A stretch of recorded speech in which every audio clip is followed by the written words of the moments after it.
Bapak Ibu Saudara-saudari yang terkasih, Shalom. Hari ini Jumat pertama dalam bulan Juli, Jumat biasa pekan ke-13, kita didengarkan satu kisah dari Injil Matius tentang Yesus yang memanggil Matius, makan di rumah Matius, makan bersama dengan para pemungut cukai dan orang-orang berdosa yang lain. Waktu saya merenungkan Injil ini, muncul dalam pikiran saya, ini pengarang Injil Matius punya pikiran apa yang mau dia sampaikan terhadap situasi zaman itu, sehingga dia memasukkan kisah ini di dalam Injilnya. Apa yang terjadi pada saat itu ketika dia harus memasukkan kisah ini?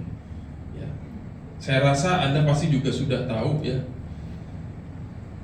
Yang terjadi dalam pemahaman zaman dulu adalah terungkap dari pertanyaan yang dilontarkan oleh orang-orang Farisi kepada murid-muridnya. Mengapa gurumu makan bersama-sama dengan pemungut cukai dan orang berdosa?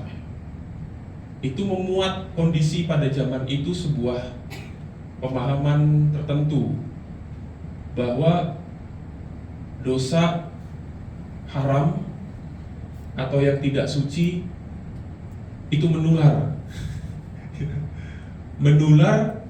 dan proses tertularnya itu otomatis gitu, seolah-olah kalau kita dekat menyentuh lalu kita ikut-ikutan berdosa, kita ikut-ikutan haram, kita ikut-ikutan tidak suci. Maka di banyak tempat di Injil Matius, di Injil Lukas juga mungkin kita ingat kisah tentang orang Samaria. Alasan mengapa Imam dan Lewi melewati orang yang terkapar itu ya karena itu, bersentuhan dengan orang yang luka, darah, atau bahkan jenazah nggak suci, merusak kesucianku, merusak ketampanan mungkin atau merusak apa gitu ya. Yaitu, jadi seolah-olah kalau yang kotor, yang tidak suci, yang haram, yang berdosa, dijauhi. Jangan didekatin, karena nanti kamu ikutan, otomatis tertular gitu. Nah itu pemahaman seperti itu. Maka kita bisa lihat misalnya pemahaman itu sudah dari zaman Abraham sudah ada. Kenapa Abraham meminta supaya cari istri dari bangsanya dia, bukan dari tempat di mana dia tinggal? Ya karena ada pemahaman itu, ya jangan sampai anaknya Ishak nikah dengan orang non bangsanya. Ya karena ada anggapan non bangsa saya adalah orang yang kita nggak tahu dia menyembah dewa mana, kita nggak tahu kehidupannya bagaimana, jadi dijauhi. Jangan ambillah dari bangsa saya, pergi ke sana bawa istri untuk Ishak dan dapatlah yang namanya Rebeka itu jadi pemahaman yang dari dulu seperti itu, dan sepertinya Matius ini mau mendobrak pemahaman itu bahwa bukan kayak gitu. Dalam Kristus yang berdosa justru didekati. Fakta bahwa Yesus makan bersama itu artinya apa? Biasanya kalau hamba itu tidak makan bersama dengan tuannya, dia makannya setelah tuannya makan, beres-beres habis itu baru makan. Tapi fakta bahwa yang berdosa diajak makan bersama satu meja, satu lauk mungkin, satu piring bersama-sama dengan Yesus. Itu artinya apa? Mereka tidak lagi dianggap hamba. Yesus mau bersahabat dengan orang-orang yang berdosa. Pertanyaannya, pemahaman zaman dulu yang mau didobrak oleh Matius ini apakah masih ada zaman sekarang?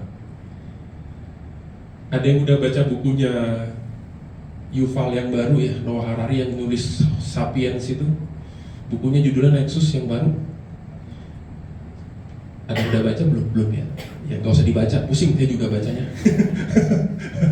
Saya iseng-iseng beli buku itu ya, pusing juga. Tapi ada satu hal yang menarik di salah satu bagian di bab itu, dia menyoroti kenapa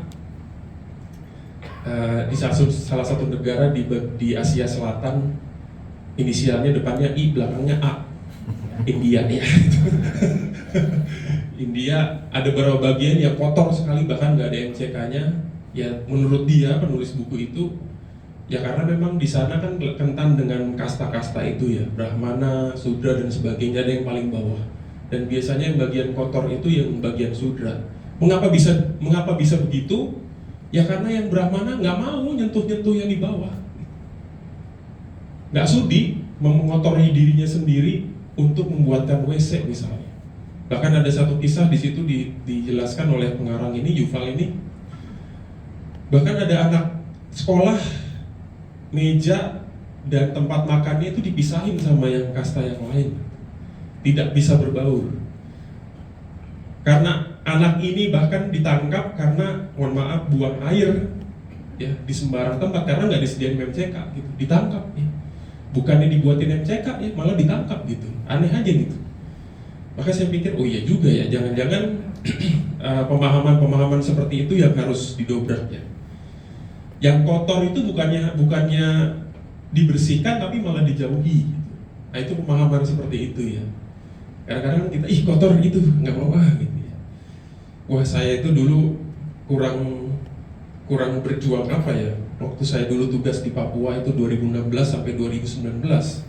Itu kalau pemahaman saya masih pemahaman yang mau dikritik oleh Injil Matius, pasti saya akan menolak untuk tugas di sana ya.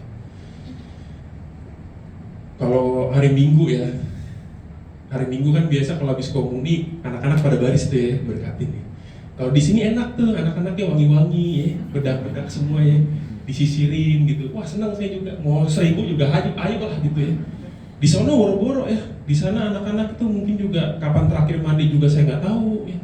Itu jari dari yang kagak ada bekasnya sampai selesai anak itu diberkatin itu bisa langsung hitam jari saya. Dan Anda jangan bayangkan kalau di paroki di Jakarta anaknya paling ratusan, ribuan di sana itu kalau bisa ya. Tiba-tiba kok anaknya banyak banget nih awalnya di sini ya. Karena ya, biasanya orang tua misa anak-anaknya pada main di luar gitu. Begitu habis komuni berkat, oh berkat. Semua ampe nggak tahu nih Katolik bukan, pokoknya datang aja didatang semua gitu. Yang main-main di luar pada masuk ya. Seperti itu ya. Datang ke misalnya ke rumah umat di sana yang bahkan nggak ada WC, yang tempat tidur, tempat dapur, tempat bercengkrama satu rumah api itu ya.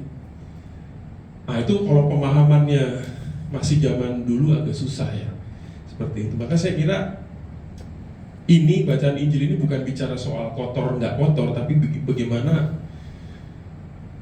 dalam Kristus orang dipanggil untuk hadir bagi yang lain, menjadi sahabat bagi yang lain, khususnya bagi mereka yang dianggap dalam tanda kutip itu kotor, pemungut cukai, orang-orang berdosa. Zaman sekarang mungkin spektrumnya lebih luas ya, bukan cuma pemungut cukai tapi juga tempat yang lain. Sempat ada berita misalnya waktu Minggu Palma kalau nggak salah ya, sempat ada viral itu Bapak Kardinal mengunjungi seorang tahanan di tahanan KPK. Sempat viral tuh ya, komen-komennya rame-rame tuh ya. Padahal saya tiap minggu, tiap bulan tuh datang ke sono, nggak pernah viral saya. Bosku aja viral. Ya. Saya datang ke sana karena di Jalan Malang satu wilayah kompleknya Kuningan itu memang penjara-penjaranya dilayani oleh paroki saya gitu. Di lapas, di rutan dan di KPK ya. Ketemu orang-orang terkenal yang memang sering muncul di berita itu. Coba kalau pemahamannya seperti itu kan, ngapain saya ke sana? Tapi fakta bahwa Tuhan yang saya ikuti, yang junjungan saya, yang kepadanya saya menyembah melakukan hal ini, maka kita semua yang sudah dikaruniai roh yang sama, saya kira diundang juga untuk punya pengalaman seperti ini. Yang berdosa, yang terpinggirkan, duduk makan bersama dengan mereka. Kita jadi sahabat untuk mereka. Jangan dibuang. Cukuplah barang-barang aja mungkin yang gak berguna dibuang, tapi orang jangan ya. Beberapa minggu ini juga saya berjumpa dengan umat-umat yang kembali ke gereja. Gak tahu ya kenapa itu ya. Sejak kapan ya itu ya, banyak yang kembali tuh, banyak yang tobat tuh. Saya suka ini aja, suka ngisengin aja. Udah cukup perginya, saya bilang gitu. Udah cukup Romo, ya udah jangan pergi lagi ya. Ada beberapa yang dulu sempat Katolik terus nikah dengan yang agama lain, lalu pindah agama, habis itu pisah ternyata, lalu balik. Ada juga ada gitu ya. Pas pisah, coba kalau itu nggak pisah ya mungkin terusan itu kali ya. Terus cuma karena dia akhirnya cerai, terus sudah pisah lalu akhirnya balik kemarin, bahkan bukan paroki saya tapi di paroki lain karena keluarganya di paroki saya lalu minta tolong, kamu bisa nggak? Ya datang aja, ngaku dosa selesai. Banyaklah cerita-cerita di mana sebetulnya banyak orang-orang yang butuh sahabat, orang-orang butuh disapa, mereka yang butuh kita undang juga untuk makan bersama dalam tanda kutip ya, kita jadikan sahabat ya. Dalam ya mungkin kelihatannya banyak senyum, ya mukanya cerah, tapi kita nggak tahu isi hatinya ya. Kadang-kadang dengan sapaan-sapaan sederhana, udah makan apa belum, tanya kabarnya, keluarga gimana, sehat. Saya kira itu salah satu jalan kita mau menyapa mereka juga gitu. Saya nggak tahu ya, mungkin di tempat Anda, di keluarga, di lingkungan atau di wilayah pasti ada ya. Sekali lagi Yesus menekankan hari ini, aku menginginkan belas kasihan, bukan persembahan. Persembahan sebesar apapun bagi Yesus mungkin nggak akan dia anggap, tetapi bagaimana belas kasih itu tumbuh dalam hati kita masing-masing. Berbelas kasih kepada siapapun, kita anggap sahabat, saudara, sebagaimana dia juga mau menerima orang-orang berdosa ini. Maka kita mohon saudara-saudara yang terkasih, dalam Ekaristi ini, rahmat demikian besar ini, agar kita sungguh menyadari Kristus yang setelah kita terima dalam sakramen pembaptisan itu menjadi Kristus yang hidup ya, menggerakkan kita untuk menjadi orang-orang yang penuh belas kasih. Tuhan memberkati. Amin.